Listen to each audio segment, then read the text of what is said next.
can't believe Vought bought GateCrashers Tower after last year's shitstorm. Hey, excuse me. One of the supers vomited in the hallway. Can you, handle that? Thanks. But I'm a copywriter. Oh. Jesus Christ! It's my coffee. It's so hot. Oh, Jake. Dan? What the hell? You were lost in space and time. How did you get back? Oh, yeah, last year was rough. The writers decided that multiverse stuff was really just getting beat to death, so, they just plopped me back here. Right. And now you're just back? Yeah, I'm an executive at Vault. That tracks. I did see A-Train zipping around in the lobby. I think he has to pass through here. What do you think happens if a speedster slips in coffee? Only one way to find out. I hear him. Hide behind your desk. Yep.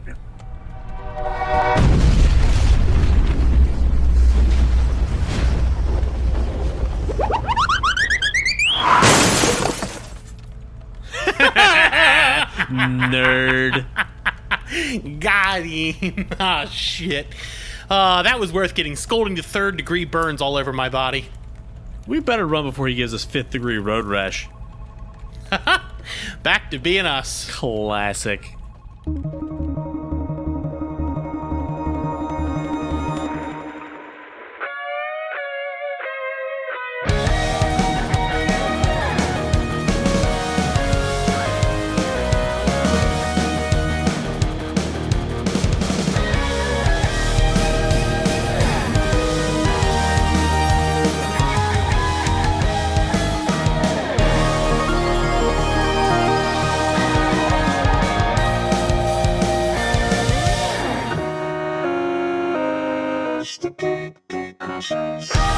Welcome to GateCrashers, the podcast dedicated to kicking open the door to your next favorite thing. Our mission, our creed, and our code is this: to make all things more approachable and accessible to everyone. We want you to find a universe that you'll fall in love with. I am Dan. My pronouns are he, him. And I'm Ethan. My pronouns are also he, him. And we are back. This is like our first official recording in a long time. When did Mission Impossible come out? Well, the film itself came out in July. We never released the episode. Yeah. So we have that on the. We'll release that one. We'll release that. Yeah, we'll put it out next year when the next film comes out. Yeah, that and Jersey Shore. We both 2 episodes on ice. Tom Cruise and Snooki is really what we've got going on in the background. Jersey boys. Is Tom from New Jersey? Oh, he is. He is from Kind of. He lived in New Jersey, wasn't it? He lived in New Jersey for a while, but he moved all over the place. Yeah. But this isn't about Tom Cruise. Yeah, unfortunately. Okay. So, as you may have heard in the last season, that we are changing how we're doing things moving forward. We're going to be going to a season-based show. So each season is going to revolve around a certain theme, narrative, or something like that. Our first season is called Capes and Cowards, where we'll be covering different superhero shows or superhero adjacent shows and books and movies, all that types of things. So today we finally get to cover one of my favorite things, and something that Ethan is brand new to, The Boys. Yeah. So, Ethan, what was your background with The Boys before you watched it a couple weeks ago? Absolutely nothing at all outside of the TikToks you would send me of Homelander doing shit. Actually, did just watch one with the I'm not asking. it was like in Fortnite when you make your boys jump in the same spot the last 32 times you've been wiped. Oh, so literally you. Yeah, yeah. Well, my background is a little bit more extensive, being that I was a Garth Ennis kid. I think I read pretty much. It was out by the time I started reading it. I remember reading the end and just being like, "Oh, okay." The show, we'll get into it when I talk a little bit of the history, but the show is what really brought me back. And I was like, "Damn, it's really cool if they can take these ideas and make them modern." Ethan, what would be your elevator pitch to someone about The Boys? Oof. So imagine this. It's never happened before. Imagine if Superman was evil. Not happened ever in anything else. Okay? Wild leap.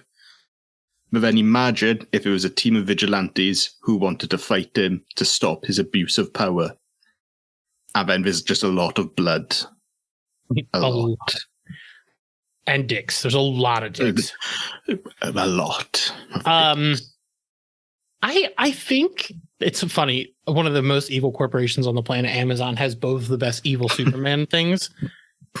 Because like Homelander and Omni-Man are both the best versions of the evil Superman. I really like Omni-Man. I don't know if I like Homelander more, but it's mostly because their actors are both so good. Playing the roles, because you got Anthony Starr and you got J.K. Simmons. J.K. Simmons, that's it. Yeah, who fucking rules. So a quick, dirty, brief background on The Boys. The show is actually based off of a comic by Garth Ennis and Derek Robertson. Now, we're not going to be talking about the comic, and I'll talk a little bit more in a second. The comic is beautiful. Derek Robertson's art is sick, and it's perfect for the style of satire, but a lot of it did not age well and probably wasn't great at the time. Garth Ennis, as much as I love him, there's a lot of stuff that doesn't work in his books and can often be misread. But the show, actually, fun fact about the comic, it was at Wildstorm for 6 issues, then it got canceled. So technically it started as a DC property. Oh my God. And then it got canceled and it moved to Dynamite, where it found a lot of success. There was a bunch of spin-offs. There was one about Butcher. There was one about Lamplighter, I think it was, had one. It was a bunch of weird ones. And I actually just found out Gen V, one of the actual show spin-off, was based on an arc from the book, which I didn't realize. I thought it was an original. I found that out doing my research, actually. Yeah. So the show was developed by Eric Kripke, who you may know from Supernatural fame, that he created it and was the showrunner for the first 5 seasons, I think. I believe so. I have not interacted with Supernatural. You're all right. You don't need to now. Outside of our one guy coming out as straight. Yeah, Nisha Collins is so brave for coming out as straight after he went to super hell for maybe being gay in the show. God, what a fucking Jesus. Okay. But the show is also executive produced by Seth Rogen and Evan Goldberg, who worked on another Ennis property, which was Preacher. Fun fact about both of these series, they take place in the same universe. So really? Preacher and The Boys are the same universe. Huh. Which is wild to think. The vampire shows up in The Boys at some point as a bartender. That's incredible. Yeah, because that show is deeply rooted in religious drama and all that stuff. But now, other than revenge, what would you say the major themes The Boys deals with? Community, definitely, in regards to the boys themselves. Yeah. I'm like, yeah, Vaught also has a community, but not in a good way. No. Capitalism. Yeah, capitalism is a definite theme of this. It's a trauma. Trauma. It's a very dark show. Just a bit. It's got a lot of darkness to it, and it does have some content warnings. There is some SA stuff. There's some racism. There is pretty much. Make sure you're ready when you watch The Boys. There's so much violence. There's so much everything all the time, and it doesn't slow down. But I do think it's worth a watch because it is a strong satire, especially because it came out like kind of near the height. When did Avengers come out? When? 2012, your first film did. Now, when did the Snap one come out? The Snap one was 2018, and then the second part was 2019, so the same year. Yes, the same year. It came out at like the peak of the MCU, and it really does do a lot to make fun of that in DCU, but it does. It also digs a ton into like pretty interesting politics and the different satire things. As I'm rewatching season 1, I've rewatched the show a couple times. It I didn't realize how like strong it actually is. And I was like, oh, okay. Like this is actually really good. Yeah. And then it's got a star-studded cast with Carl Urban, Jack Quaid, Ari Moriarty, Karen Fukuhara, and like there's so many people in this show. Giancarlo Esposito fucking rules. Now, who are you recommending this to? This is more who recommended it to me. I could, because I feel like I'm the last person to watch this show. Yeah, you haven't watched Invincible yet, have you? Nope. Yeah. It is way better than you assume it is because of how everything you see. Yeah, I'll get around to that now once the second half of season 2 is out. Yes. Isn't it? Yeah, I'll get around to it with that. Yeah. Invincible's. In terms of like people who were recommending this to me, obviously the boys, the dudes, I know. Yeah. The boys. Yeah, the lads. Yeah. A cousin recommended it to me. Interesting. People at work. I was actually at a family party for my aunt's birthday, and her friends from high school were there. We sat next to them, and they were talking to me about the boys. And like, he like went out and bought the books to read them. He's like, I liked the book, like the show so much, I went to read the books, and they were a little different. But he's like, I watched Invincible, and it's interesting when you put it on a platform that a lot of people have, like Prime. People you don't expect to watch the boys have watched it.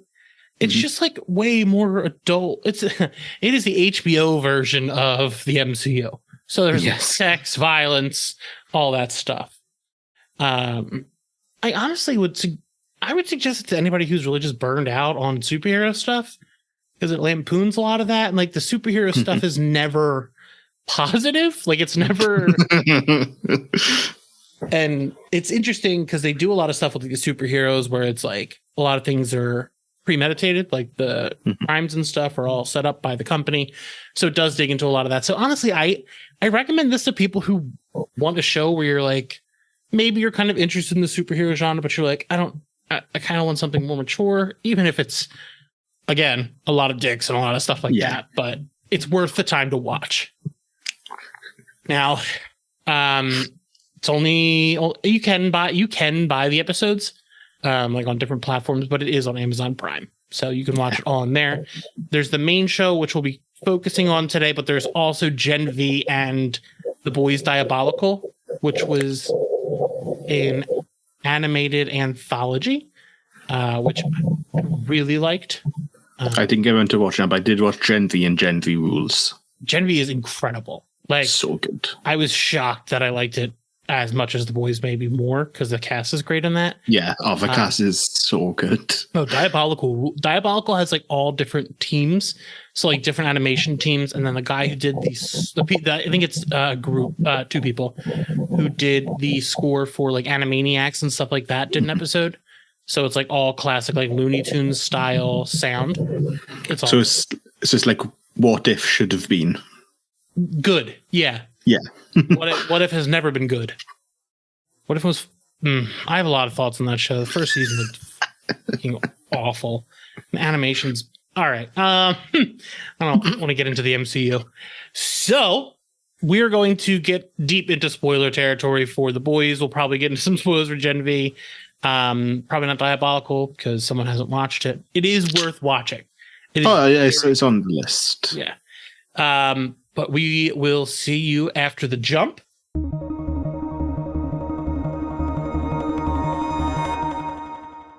All right. Where do you like? What did you think of The Boys after you watched the first 3 seasons?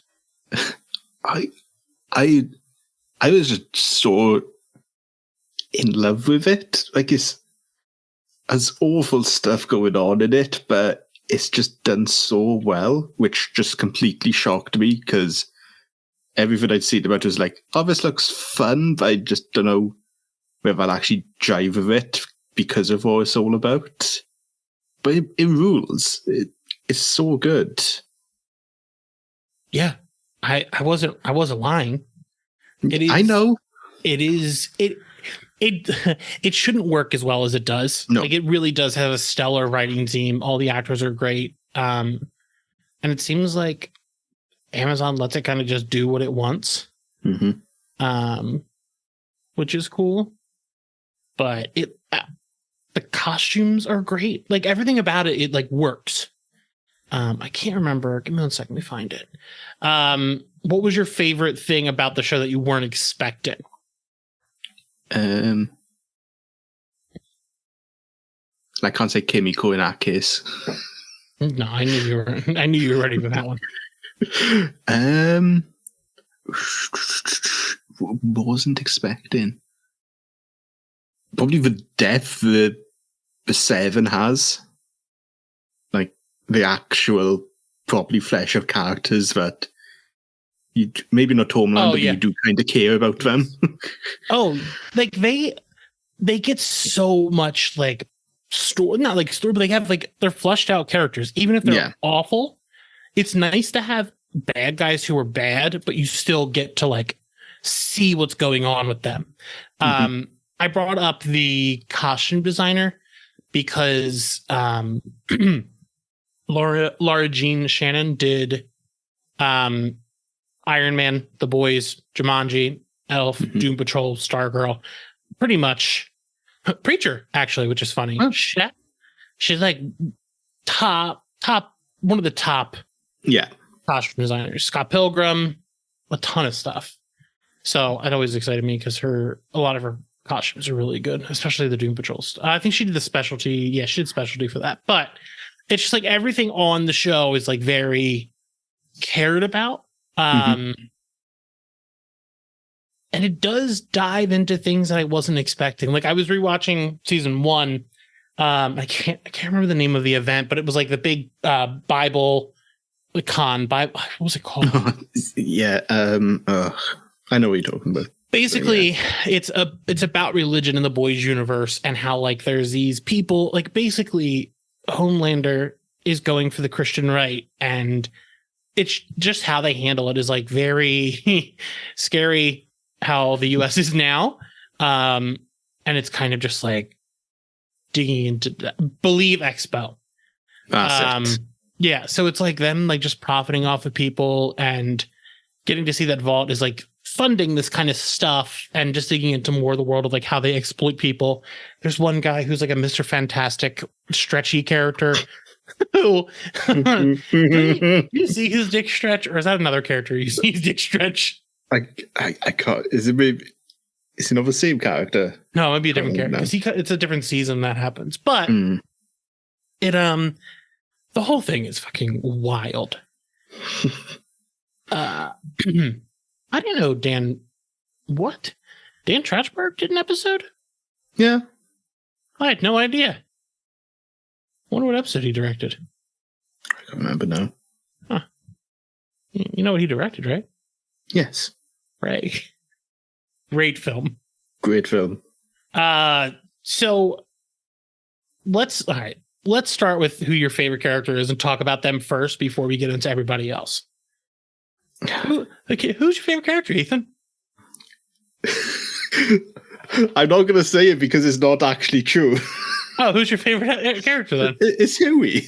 Oh God, Huey's so good. I love Huey. Is this where like the first show he was really in, Jack Quaid? It was the first big thing. He was in our first Hunger Games and he gets killed by Jennifer Lawrence in it. I don't remember the Hunger Games, I'll be honest with you. Yeah, like it. Like he was in. Did you ever watch our Vinyl show? No, that was good with Bobby Cannavale. He was in that. But yeah, like he'd been in. Have you seen Logan Lucky? Yes, he's in Workaholics too. Yeah, he's in Logan Lucky. Oh, he's been in a couple. Yeah, wow, he really was in the Hunger Games. His name was Marvel. Yeah, you guess. Do you remember the little girl who like Jennifer Lawrence befriends in the games? Yes, I can't remember her name. Yes, is it Prue? Yeah, yeah. He's the one who kills her. Nice, good. Yeah, fucking nepo baby. Yeah, he's. Listen, I understand he's an Emma baby, but he like is the only one. He's so good for it. He's so classes. Everything he's been in that I've seen is so good. He was great in Scream. He was Star Trek. Yes, Star Trek. Oppenheimer. He played the bongos in Oppenheimer. He's fucking Superman now. So like, I know he's great. And he's so good in this show. And he's phenomenal. I only wrote down a couple of notes. Now, in the original comic, Huey is drawn to look like Simon Pegg. And he literally is Simon Pegg in the book. In the show, Simon Pegg plays his dad, which is a great casting. And I always forget Simon Pegg is a really good actor, too, because he's great. He's not in the show much, but he's great in this. He the one thing that like really stuck out is after Huey's girlfriend gets A-trained. Yeah. He really just does, like, watching it again is like, damn, this is like, he's just holding his girlfriend's dead hands. It's like, yeah, just the hands, nothing else. Yeah, I gotta keep running, gotta keep going. It's like, what? That's how the show opens.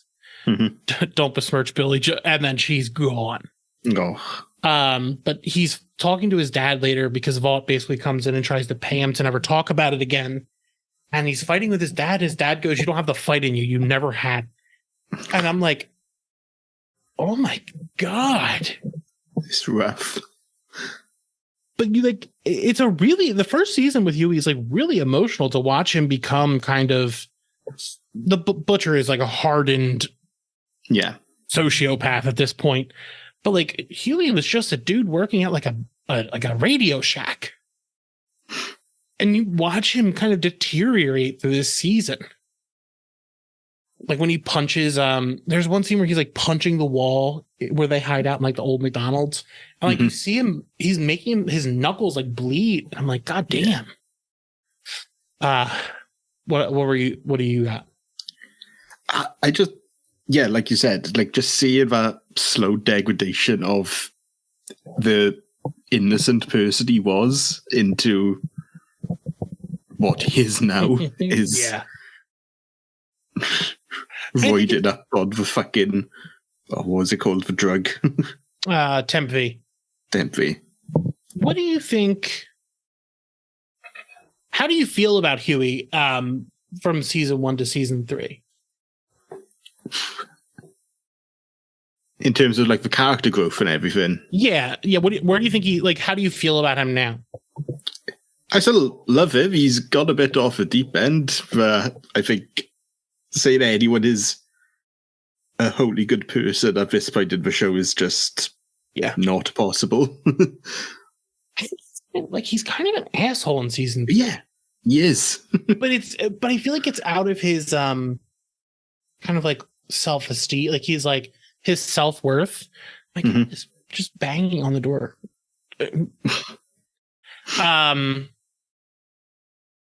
Now she's done. Now she's just roaming around again. Yeah, his evolution is just like really interesting to watch because he's also dating. So Huey, girlfriend killed by someone on the 7, sets him down this path with the boys to then try to kill the 7. But he's also dating Annie, who is on the 7 as Starlight. So it's like this very complicated like thing. And she doesn't learn about the boys until the end of season 1, right? Yeah. What did you think? What do you think about her character at the start? Again, one of those ones who just starts out incredibly innocent and then they all just end up in dark places. Even to just come the end of season 1, really.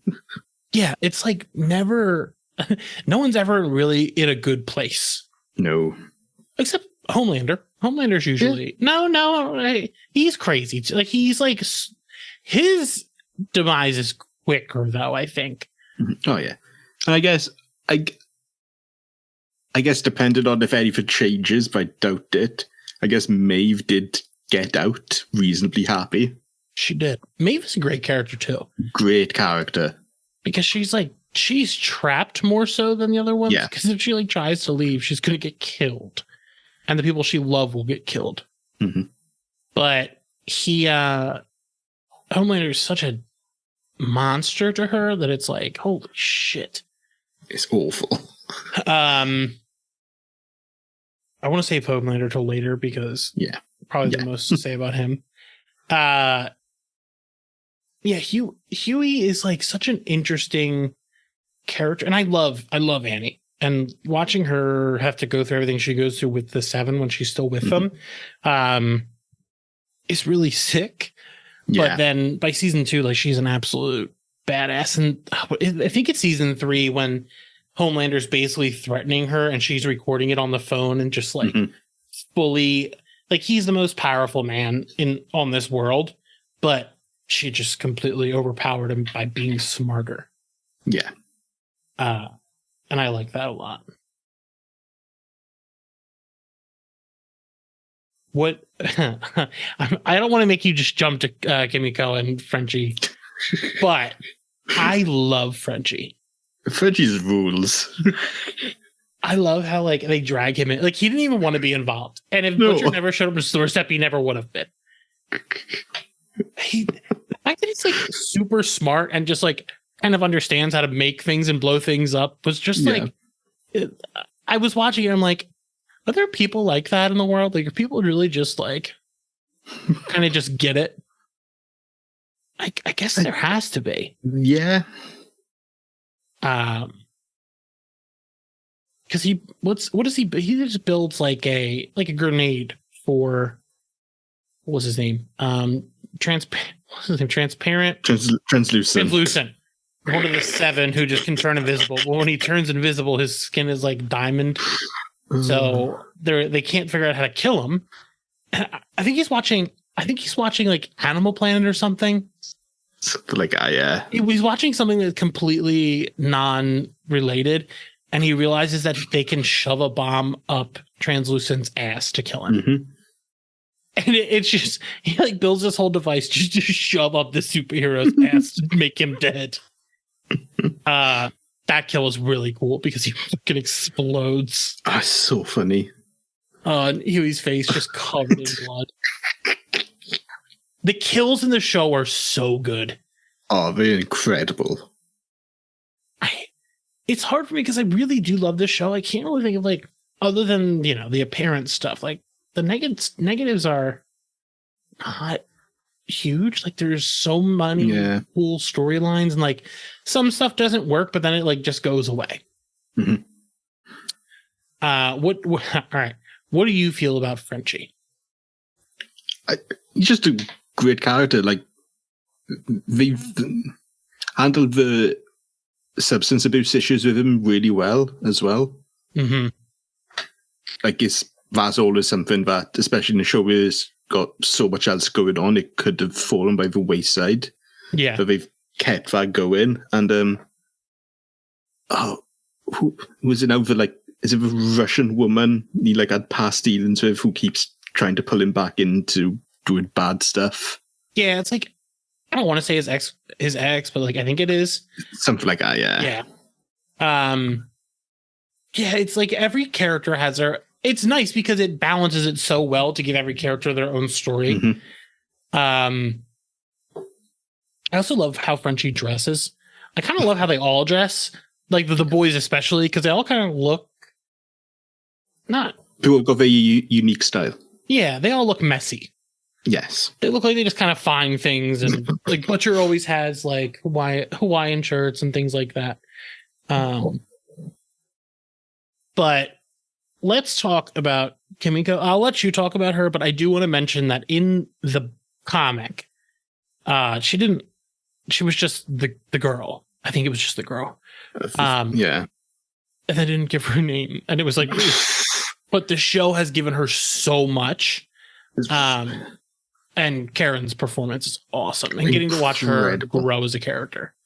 Yeah. Like it was season 3, wasn't it? Where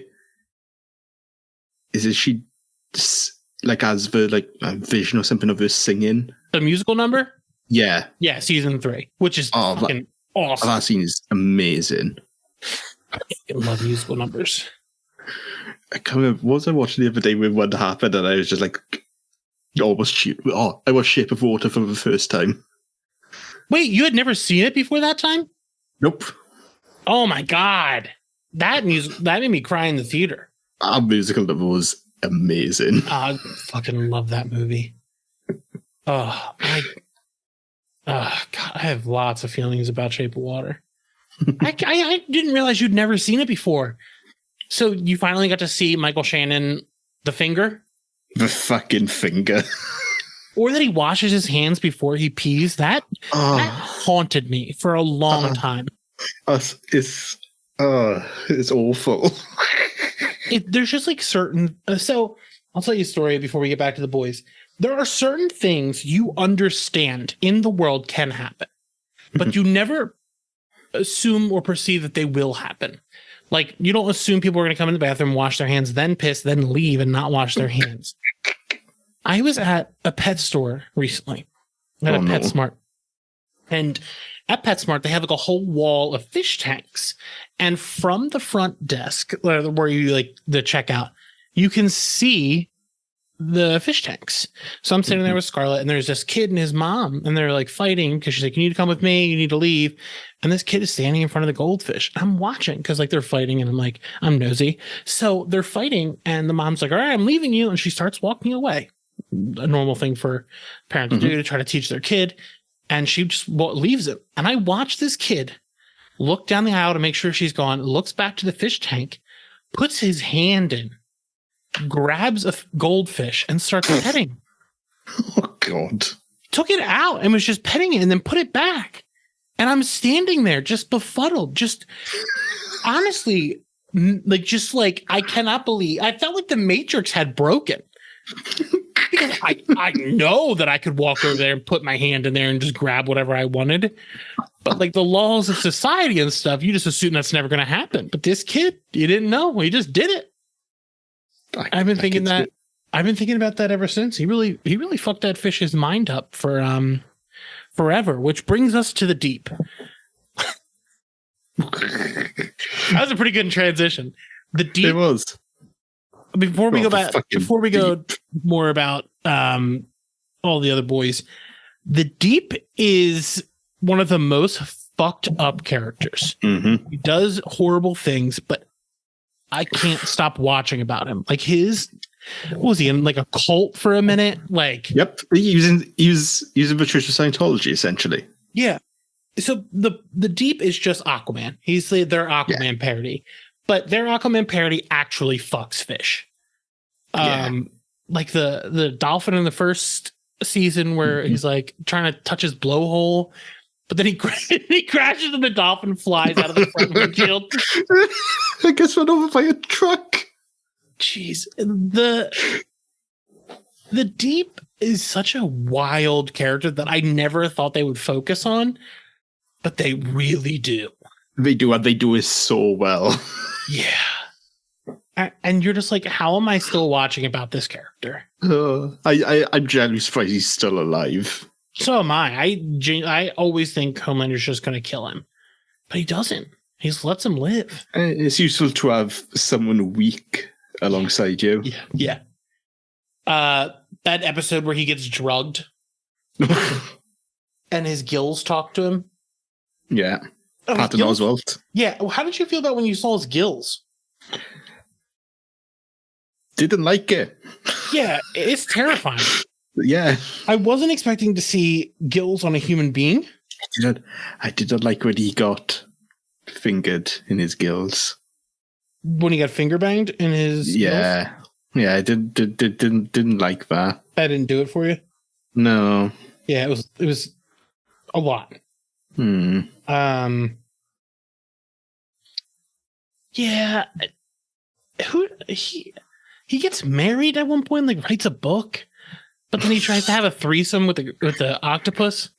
Yeah, he marries his Scientology assigned wife. Yeah. God. Well, is he still married to her at this point? No, I think she leaves him in the end, and she like goes on a talk show to say how he. That's it. Yeah. Yeah. God, he like falls from grace, and then somehow ends up back with this. Seven. Yeah. It's such it's a real thing that men can kind of just fail their way to the top. Yeah, he's a piece of shit. But Mother's Milk, MM. MM. Do you know why they call him Mother's Milk? I don't think has it actually come up in the show? No, it hasn't. No, I don't. Okay, good, because I'm going to tell you. So, oh God, Mother's Milk is actually the only super on the boys. He gets his powers by breastfeeding from his mom as an adult. That is why he is called Mother's Milk. I do not remember why he is called Mother's Milk in the show, but that is why. It's why he is. Can we end the podcast, please? You don't like that? No. It's I remember finding that out. It's so fucked up. I think the art's really fucked up about it. And it's just dark. And like he gets his power from his mom's breast milk, which has compound V in it. That's ruined my whole fucking day. You're welcome. Oh, it's worse actually, but I'll save the other stuff to tell you offline. Yeah, Mother's Milk in the show actually rules. And he's gotten some stuff about his ex-wife and his daughter, and like he's doing all this for them because his grandfather or his father was killed by soldier boys. It's his father, yeah. But I think he gets a lot of stuff, but his like real great story is season 3. Yeah. What did you think about his wife's husband? His ex-wife's husband. The fucking incel. Yeah. God. Whoa. It's so funny. It's so funny, and it's like so just like it's too accurate, man. Yeah. It is too accurate. It's so accurate. It like he's a guy who like worships Homelander. Mm-hmm. And he brings Mother's Milk's daughter. Doesn't he bring? No, he doesn't bring her to the rally, but he has like Homelander stuff at her birthday party. Yeah. Which is, and I guess he doesn't fully know what MM does, but it's like, it's so funny. And then he punches him at some point, doesn't he? Yes. Like knocks him out in his own driveway, which also rules.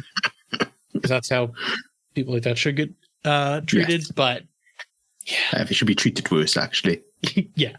Who else is on the? Oh, we haven't talked about Butcher. Fucking Butcher. Carl Urban fucking rocks. What a guy. He when he's in something like this, he doesn't miss. Like he's fucking. Dude's given 2 of the greatest comic book performances of all time. Oh my God, Dredd. So fucking good. God, Dredd fucking rules. I rewatched it for the first time in like 10 years last year. I watched it. I think I watched it around the time you watched it because it's just so fucking good. It's so good. I want to rewatch it again. Yeah, when he shoots the phosphorus grenade and that guy's God,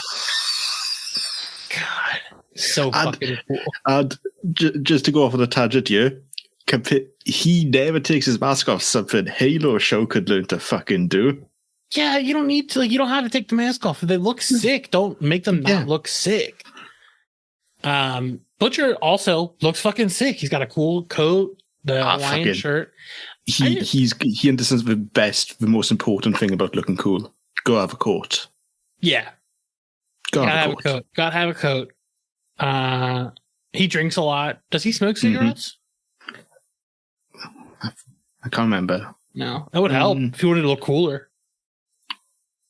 I didn't know he was in Lord of the Rings. Yeah, he's Éomer. Huh. I knew he's Rider of Rohan. Oh, is he in a lot? He's in 2 and 3, and he's like a major character. He's the main horse guy, other than the king of the horse guys. Huh. There's a short film about Butcher? Yeah. I didn't know that. Huh.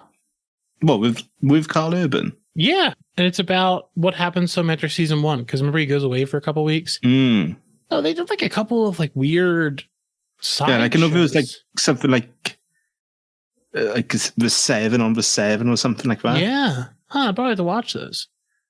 That's wild. News to me.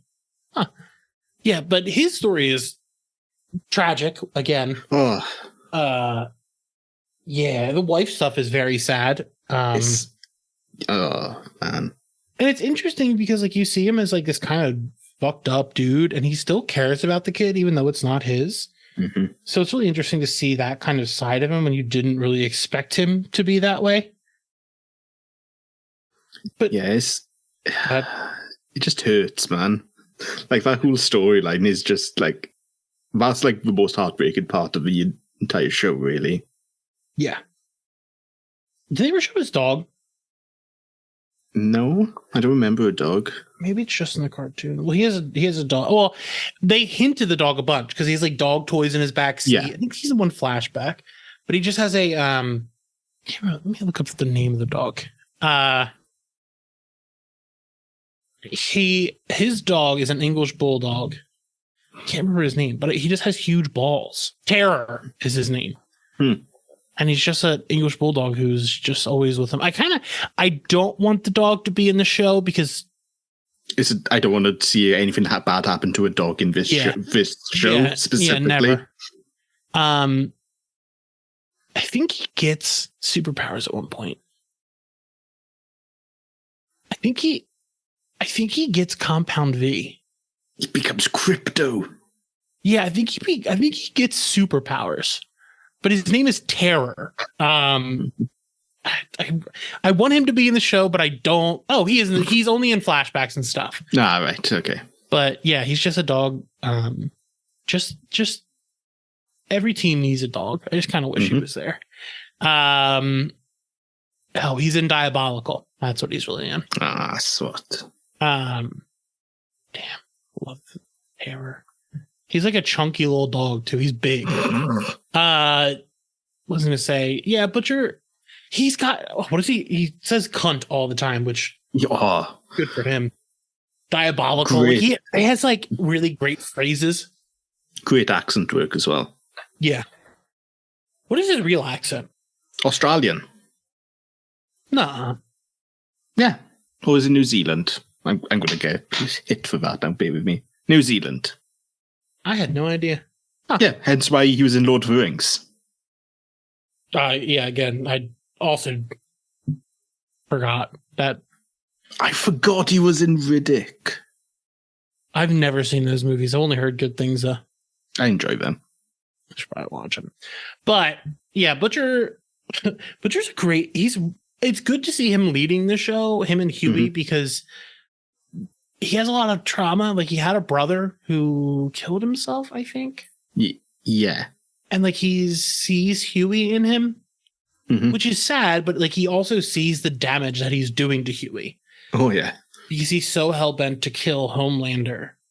Like, it sucks to have Huey have to go through that as well. Because Huey probably could have been not saved, but maybe in a better place by now. But, you know, you don't get to have that in a world like this. There are no happy endings. No. And he wants to fight now. Like, it's not like he's drug into it. And I think the best episode for him is when he gets his mind, like, not wiped, but he gets put into his own mind by the guy him, Huey, and Soldier Boy are hunting. Yeah. And, like, you see all the tragic background. His dad's the guy from Fringe, isn't it? John Noble. Yeah. Noble, yeah. Also in Lord of the Rings. A lot of people. Yeah, he's the guy who eats the. Yeah, he's one who goes to town over those tomatoes. Yes, that's what it is. I thought it was an apple, but I've only seen that clip. I just know him from Fringe. Loved Fringe. I really need to watch Fringe. It's a great show. It's such a me show. Yeah, it kind of has X-File vibes, but I really, and like, you know how I feel about Abrams, but I really liked this show. I wonder where that's streaming. Because Joshua Jackson is great in it. Anna Torv is in it. Lance Reddick is in it. He's great in it. Leonard Nimoy. Oh, yeah. I forgot Leonard Nimoy is... He's got a pretty big part in it as well, hasn't he? He's in it for... Like, not like main cast or anything, but he's like a major role. Yeah. Oh, God, now I really want to watch Fringe. But Yeah, I think. Do you have any other comments about the boys themselves? Like, Not necessarily, just they cool. yeah.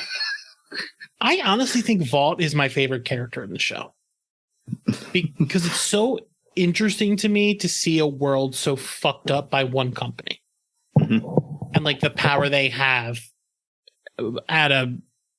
while they're made by Amazon Studios. Yeah. Like, it's very funny to me because like it's so interesting to see this world more realistic than like the MCU. Like, you know, Marvel loves to make deals with gun companies and things like that, and it's 100% military propaganda. But it is interesting to see the boys kind of take their view on it. Like, these companies are buying commercials. These companies are making up crime for these superheroes to solve to inflate their numbers. Like, they're so focused on like the popularity numbers and the deals and things like that. And I love weird things. I love world building. Like, my favorite things about these types of shows is like the weird shit that goes on like on the sides. Like, I've talked about it before, like in Star Wars and The Mandalorian, when we got to see that AT-AT lifting the fish out of the water, that was one of my favorite Star Wars scenes ever, just because it's like, what else is this shit used for? Like, I love that. So Vault, like, they made superheroes. Yeah. Like their whole, Johnny Cage. Sorry, that's what I wanted to talk about. So fucking pumped for Carl Urban to be Johnny Cage. That's gonna rule. But yeah, Vaughn is just like such an interesting monster because it's behind everything. And just having they made the superhero, then they made a school to train superheroes. Like, it's such an interesting, how deep does this rabbit hole go? It's also run by Gustavo Fring, which is also sick. Chicken Man. Yeah, the Chicken Man. Giancarlo. He's the most intimidating man. Like, he just genuinely, how tall is he? I want him to be short. 5'8". He's 5'8". He is tall. Yeah, he's taller than most people. He's short of, But yeah, he's like, the fact that he intimidates Homelander for a lot of the show is so cool because Homelander's a fucking psychopath. Yeah. Which one of the 7 do you want to talk about first? I mean, we touched on Starlight, we touched on the Deep, we touched on Maeve a bit. Guess we could do A-Train. I actually love A-Train. A-Train's great.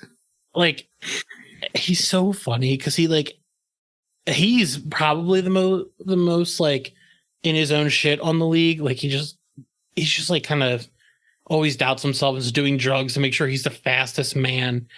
But I was thinking about it earlier today, and I looked up the clip where, do you remember the Kylie Jenner handing a Pepsi to the police during the riots? Yeah, and they recreated the fucking show with A-Train. It's so good. And they give him this like very racist costume that they think is very progressive. And he's like, yeah, no, like, this isn't me. Yeah. The show handles that stuff very well in a satirical way. Like, they're like, the way things are is very stupid. Like, who gives a shit about what a company thinks when they're not actually going to do anything about it? But God, A-Train, did you see his Call of Duty kills? No. So, fun fact about Call of Duty is that you can play as Homelander, Starlight, Black Noir, and now you can play as A-Train, and she's Firecracker, the show isn't even out yet. Yeah. The new season 4, but his kill is that he comes up behind you and grabs the back of your head and runs around you while holding your head to just keep twisting your neck. Homelander is my favorite, where he lasers your head off. That's why I play as. Yeah, I also like how they do the super speed. Like, they don't really show it too often, but I think it's a good way to handle it. Also, he feels like maybe he's the next one who's closest to maybe becoming some kind of good. Yeah, I feel like he could turn. Yeah. would like to see him turn. That would be cool. Mm. I can't remember what he does in the book. I have not reread the book since I was a kid, so like I don't know anything about it. Yeah. Because he gets his ass kicked by Starlight when he's trying to kill Huey, because he killed Huey's girlfriend. Yeah. And it is interesting they never killed him. Like they could have just. There's been chances for him to kill him, but it feels like he may have a soul, while the other ones you fully understand that they're monsters. Yeah, Black Noir was interesting a lot because like they didn't really give him anything until season 3. Yeah. And then they killed him. Yeah. But well. How did you feel about how did you feel about that storyline? Because it comes out of nowhere. It's completely out of nowhere, man. It's so fucking good.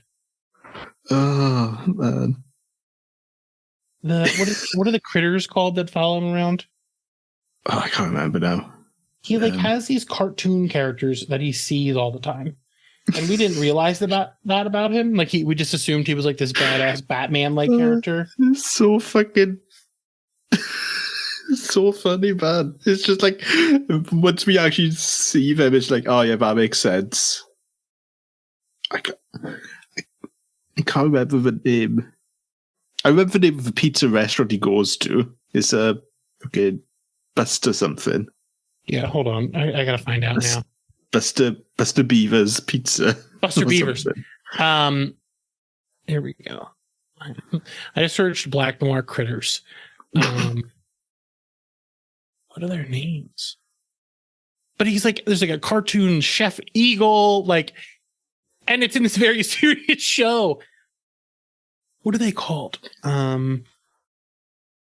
Also in Call of Duty, when you kill somebody as Black Noir, the Buster Beaver, whatever his name is, pops up above their body. But yeah, Buster Beaver. Okay.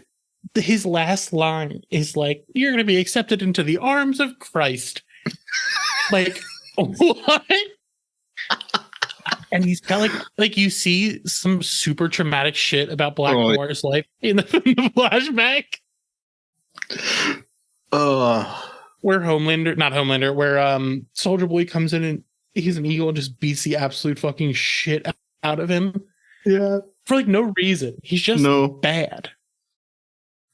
Fuck. Oh. Soldier Boy. I'll never get over the scene where he's jerking off to the old ladies in front of them. He just loves GILFs. It is a very weird kink to just throw in, but they really just drive it home. No, now I'm thinking about it. That was actually my proper first introduction to anything with the boys. Was the song. Fab Five Freddy's Dead. Everybody's fun. Yeah, that one. Yeah. Gosh, he kills that role. He's incredible. So good. God, I know we're not talking about it, but when he fucking shows up in Gen V. Oh, he's so good in Gen V. He's talking about humping the pillow. Yeah. Like, Jensen Ackles is so fucking funny, and I'm so glad he's like can do. I know he loves Supernatural. I like Supernatural, but like I'm so glad that we get other stuff from him now.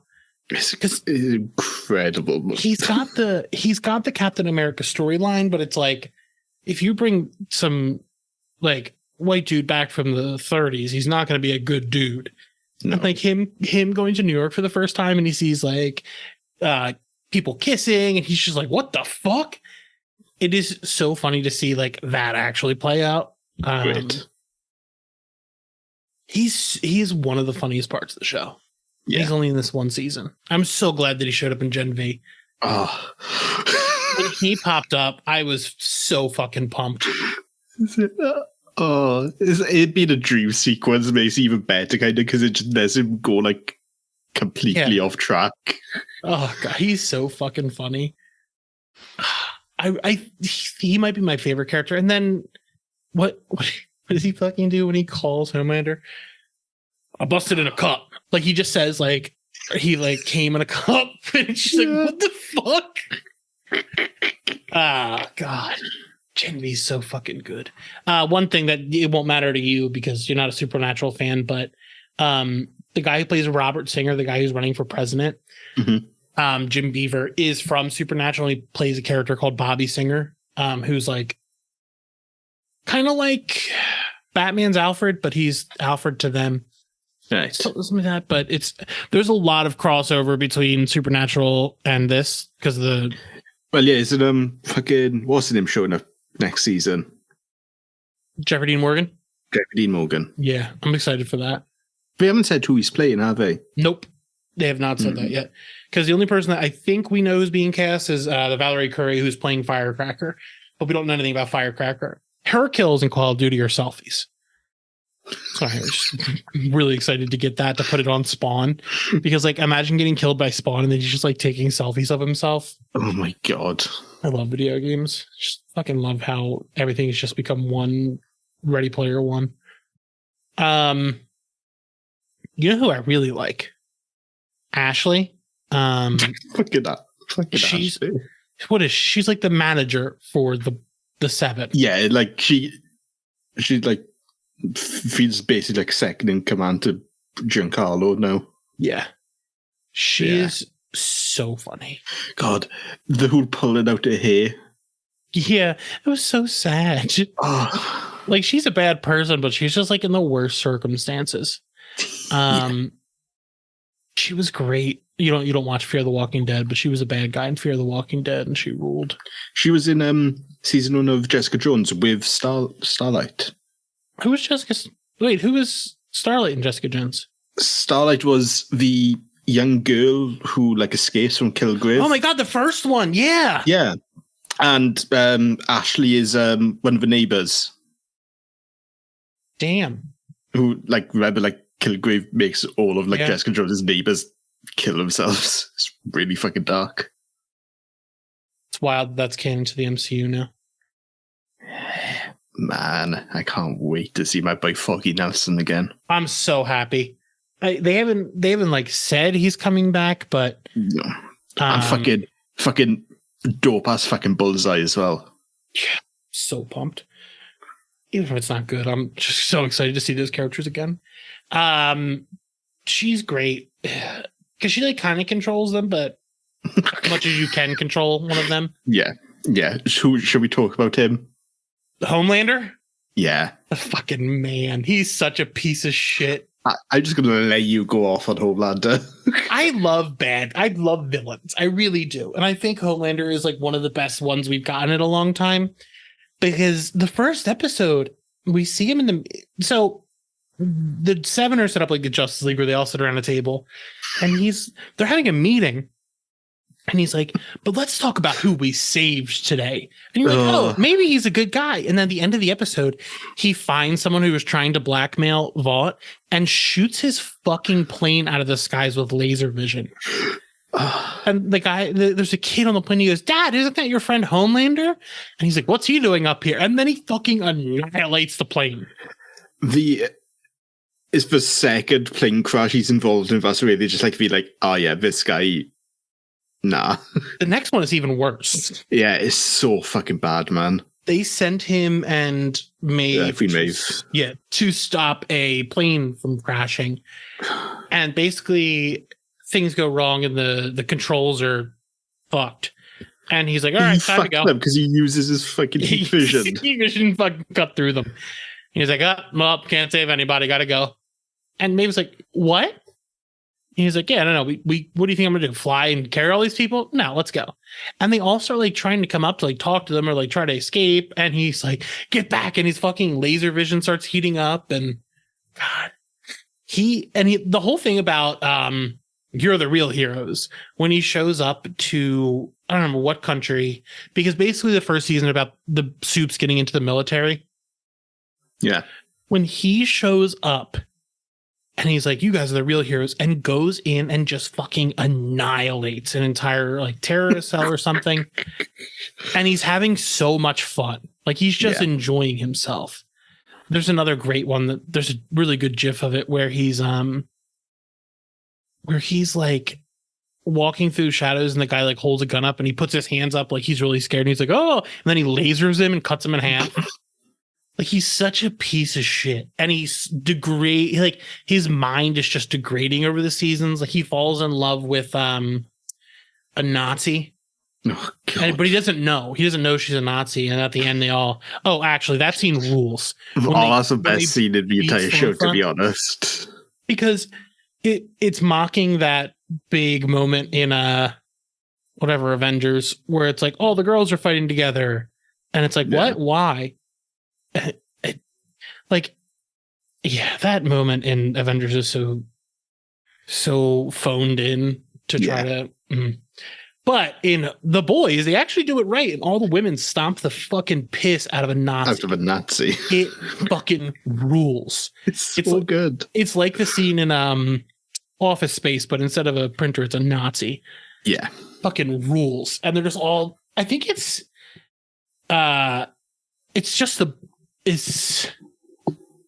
Kimiko. It's Kimiko, Starlight, and Maeve, isn't it? Maeve, yeah. So the boys and the Seven worked together for a minute to stomp out a Nazi, which fucking rules. Well, I feel like even by that point, Maeve was basically more along with the boys than. But yeah, Homelander, like just the breast milk stuff, weird, very weird. It's awful. The who was the woman that he was in love with in season 1, and they fucking not Maggie. That's the FBI agent. The like head of Grace Mallory. No, that's FBI. That's FBI. Who? Yeah, the head of Vault. What was her name? Madeline Sitwell. Elizabeth Shue. Yeah. He laser her through the eyes, and he's like jealous of her baby. Like very weird stuff that is just fucking what? Like why? But one of the darkest things that he does is makes a shapeshifter take on the form of Madeline after he kills her to like treat him like a baby. Yeah. It is fucking wild. But the scene where they parody All-Star Superman, because every single comic wants to have that moment where somebody stops someone from committing suicide. Great. Love that. But like, they're just trying to cash in on that one time that it worked. Jake actually has like a list of all of the people who've tried to do that scene. But Homelander comes down to save this girl, and she's like going to kill herself for some reason. But he's standing there and he's like, all right, jump. And she's like, what? He's like, do it. He's like, I'm not asking, jump. And he makes this girl kill herself. It's so dark. Like Homelander is absolutely diabolical, but the season ends in like a very mirroretic way to America, where it's like he straight up, someone throws like a can of soda at his son. Yeah. And he kills him. Yeah. And he's like looking around, and everyone just like, for a moment, everyone's like, what do we do? And they start clapping and like cheering him on. It's like, fuck, we're fucked. Yeah. Like, it's scary to see how much fault you can see in a person and still believe in him. God, when he like that moment where like it kicks in that he can just do whatever he wants, and his theme plays, his theme rules. The dun dun dun dun dun, and like the strings. Sick. Yeah, Homelander is he's horrible. He's a monster, but he's so fun to watch. Like, I'm actually super excited to play as him in Mortal Kombat. Wild again that's a thing, but he's just, they're all monsters. Like it's a full cast of villains pretty much, but like the boys have their faults, but they want to make change. But people at Vault really just want to make the world burn. And it is interesting to see how that kind of grows through the show. We're going to have to do another episode just to talk about Gen V, because Gen V was like college drama. So good, man. It's so fucking good. It,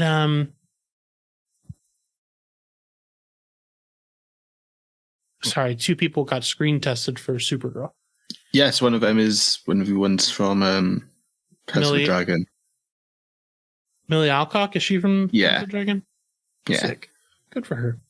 But yeah, oh my God, they do the Snyder Cut bits with the 7 movie. Charlize Theron. I lost my mind when she showed up. Oh, dude, when Seth Rogen is in it and he's like camming with one of the superheroes. Oh God, it's such a wild show, and I'm so glad it like turned out well instead of a fucking nightmare. It's highly impossible. It could have easily been a nightmare. Yeah, 100%. It would have been so easy to make it bad, but well, that is all that I've got for this episode. I hope you join us for our next episode in the Capes and Cowards season.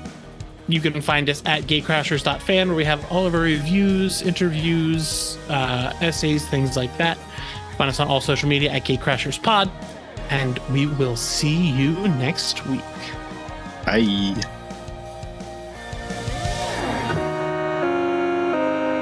GateCrashers.